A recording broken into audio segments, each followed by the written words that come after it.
Magnetic spectrum, विद्युत चुंबकीय spectrum. Different color of light such as blue, red, green have different wavelength और frequencies. जो अलग अलग कलर के जो लाइट होते हैं उनमें वेवलेंथ यानी तरंगदैर्घ्य और फ्रीक्वेंसी जो है वो अलग अलग होती है. At the end of last century it was so that light waves are electromagnetic in nature. कुछ लास्ट सेंचुरी में ये पता लगाया गया है कि जो इलेक्ट्रोमैग्नेटिक जो वेव्स होती हैं उनका नेचर लाइट के जैसा ही होता है. That is, there are the waves of electric and magnetic radiations. Now different electromagnetic radiations of different wavelength are known. इस तरीके से ये जो वेव होती हैं जो इलेक्ट्रोमैग्नेटिक रेडिएशंस को शो करती हैं वो क्या होता है, उनका वेवलेंथ और फ्रीक्वेंसी जो है वो अलग अलग होती है. दिस गिवन इलेक्ट्रोमैग्नेटिक स्पेक्ट्रम, और यही जो इनमें जो ये असमानता है या डिफरेंस है वही इलेक्ट्रोमैग्नेटिक स्पेक्ट्रम को शो करता है.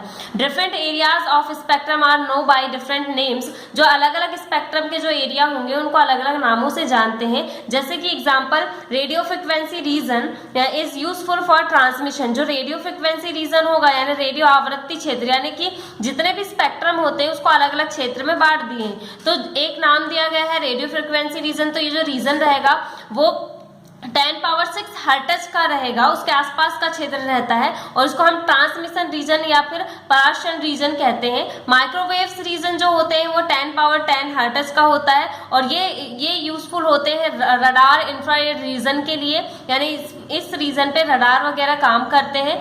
Which is the thermal radiations, और यहाँ पे थर्मल रेडिएशंस या फिर तापीय जो वेव्स होती हैं उनका यूज होता है. अल्ट्रावायलेट रेज जो होती हैं are the component of solar radiation. ये किसका कंपोनेंट होती है, जो सूर्य की विकिरणें होती हैं उनका. Some part which is know as visual spectrum, और कुछ पार्ट होता है स्पेक्ट्रम को जिसको हम दृश्य स्पेक्ट्रम या विजुअल स्पेक्ट्रम कहते हैं. ये होता है 10⁻15 हर्ट्ज के आसपास का. Is called the visual light और नॉर्मल लाइट. इसको हम विजुअल लाइट या नॉर्मल लाइट कहते हैं. This is the only part which our eyes can see. ये सिर्फ अकेला ऐसा क्षेत्र होता है जहां जिसे हमारी आंखें जिसके लाइट को देख सकती हैं. Special instrument are used to identify electromagnetic radiation of invisible light. बहुत अलग टाइप के स्पेशल इंस्ट्रूमेंट का यूज होता है अगर इलेक्ट्रोमैग्नेटिक रेडिएशन या फिर विजुअल या अदृश्य प्रकाश को हमें देखना हो उसके लिए. ठीक है, अब नेक्स्ट है photograph of such radiations on the photographic plate is called spectrum. तो जो फोटोग्राफिक रेडिएशन रहती है उसमें फोटोग्राफिक प्लेट में फोटोग्राफिक रेडिएशन का यूज होता है. If white light is pass through a prism then its constant gets divided into various colour rays of different wavelength. जैसे ही अगर हम कोई पारदर्शी प्रिज्म से कोई लाइट को कोई व्हाइट लाइट को हम पास करवाते हैं तो वो अलग अलग कलर में बढ़ जाता है अलग अलग वेवलेंथ के.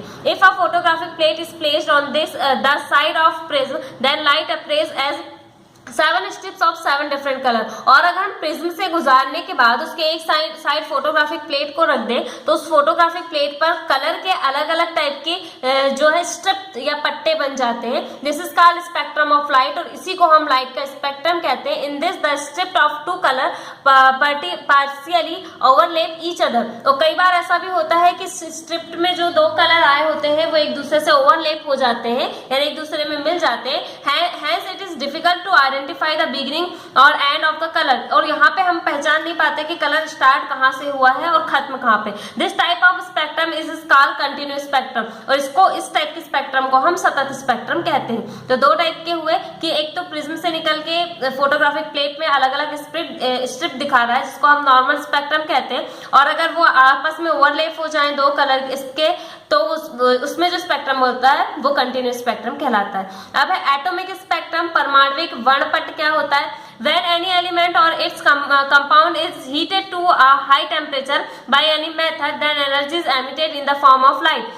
जब भी हम किसी एलिमेंट या कंपाउंड को गर्म करते हैं हाई टेम्परेचर पर तो उसमें क्या होता है, बहुत सारी एनर्जी जो है वो लाइट के फॉर्म में एमिट होती है या बाहर निकलती है. If light emitted in this way is examined with the help of spectroscope, और ये जो निकलता हुआ लाइट है उसको हम एग्जामिन कर सकते हैं, उसका विश्लेषण कर सकते हैं स्पेक्ट्रोस्कोप से. Then a discontinuous spectrum is obtain, और यहाँ पे हमको असतत स्पेक्ट्रम मिलता है जो अभी हमने ऊपर पढ़े. In discontinuous spectrum at the series of lines a band is obtained. First type of spectrum which contain only lines is called line spectrum. और जो discontinuous spectrum हमको मिलता है उसमें लाइंस या बैंड की एक सीरीज बन जाती है, और जो फर्स्ट टाइप का स्पेक्ट्रम था जो एक दूसरे से अलग होते हैं कलर के स्प्रेड, वो लाइन स्पेक्ट्रम कहलाता है। Atom of all element given line spectrum, हर एक एलिमेंट का जो एटम होता है वो हमेशा लाइन स्पेक्ट्रम ही देता है, रेखा spectrum, therefore it is called the atomic spectrum, और इसी को हम एटॉमिक स्पेक्ट्रम कहते हैं। तो जो हर एलिमेंट के जो एटम है वो हमेशा लाइन स्पेक्ट्रम देते हैं, उसी को हम एटॉमिक स्पेक्ट्रम कहते हैं। Second type is spectrum which is called band spectrum, और जो दूसरा टाइप था जिसमें कलर की ओवरलैपिंग होती है उसमें जो हमको स्पेक्ट्रम मिलता है उसको हम बैंड स्पेक्ट्रम कहते हैं। And which is a group of lines obtained from scattering of molecule, और ये जो इनमें जो लाइन का जो ग्रुप है वो उसके मिलने का कारण है मॉलिक्यूल्स की स्कैटरिंग, ठीक है। ईच एटम और मॉलिक्यूल हैज डिफरेंट स्पेक्ट्रम, हर एक एटम और मॉलिक्यूल अलग स्पेक्ट्रम देता है। तो इंपॉर्टेंट है आपका यहाँ तक कि एटॉमिक स्पेक्ट्रम क्या होता है। अब नेक्स्ट है स्पेक्ट्रम ऑफ हाइड्रोजन। हाइड्रोजन जो एलिमेंट है उसमें कैसे स्पेक्ट्रम बनता है। The hydrogen atom having only one electron revolving round the nucleus of one proton, तो हाइड्रोजन का एटॉमिक नंबर होता है 1, टेबल में सबसे पहली जगह में ये आता है। तो हाइड्रोजन में सिर्फ और सिर्फ एक इलेक्ट्रॉन होता है जो कि न्यूक्लियस में एक प्रोटॉन के चारों ओर राउंड करता है। इन द सिंपलेस्ट एटम, इसको हम सबसे सिंपल एटम कहते हैं। Hence spectrum of hydrogen is the simplest form of atomic spectrum. तो हमने जो अभी एटॉमिक स्पेक्ट्रम के बारे में ऊपर पढ़े हैं उसका सबसे सिंपल फॉर्म हमको मिलता है हाइड्रोजन के स्पेक्ट्रम में, क्योंकि ये बहुत सिंपल एलिमेंट होता है। Its spectrum was study by Balmer first of all, तो बार्मर ने सबसे पहले इस स्पेक्ट्रम की स्टडी की है। Its spectrum has several lines through it has only one electron, इसमें बहुत सी लाइन जो है वो सिर्फ और सिर्फ एक इलेक्ट्रॉन की वजह से बन जाती है, जबकि एक ही इलेक्ट्रॉन है तो एक ही लाइन बननी चाहिए, लेकिन बहुत सी लाइन इसमें शो होती है। It means electron can go to different energy level by observing energy, तो जो ये शो करता है कि जो इलेक्ट्रॉन है वो एनर्जी को एब्जॉर्ब करके अवशोषित करके अलग अलग ऊर्जा स्तरों में चला जाता है। It was studied by a number of scientists and came to this conclusion that these lines are produced by transmission at light energy level, और बहुत से वैज्ञानिकों ने इसके बारे में स्टडी की और पता लगा कि ये जो अलग अलग लाइन हमें मिल रही है स्पेक्ट्रम में वो किसी इलेक्ट्रॉन की अलग एनर्जी लेवल में ट्रांसमिशन होने के कारण होती हैं। The lines is the emission spectrum of hydrogen are classified into 5 series obtained in a different optical region as follow, तो हमको यहाँ पे इस स्पेक्ट्रम में हाइड्रोजन के लिए अलग अलग लाइन मिलती है जिसको हमने अलग अलग सीरीज में अलग अलग उनको नाम दिया गया है। सबसे पहला है आपका लाइमन सीरीज, फिर है बामर, फिर पास्चन, फिर है ब्रैकेट और फिर है फुंड।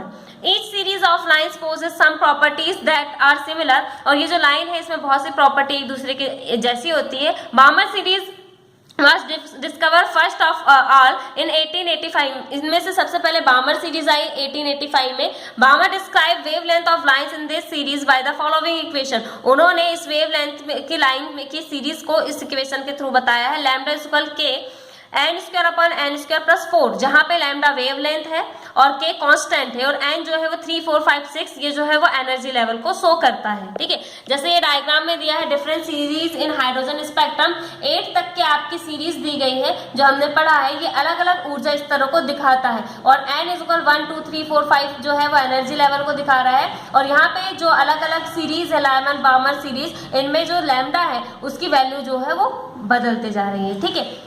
अब हमको नेक्स्ट देखना है बोहर एटॉमिक मॉडल।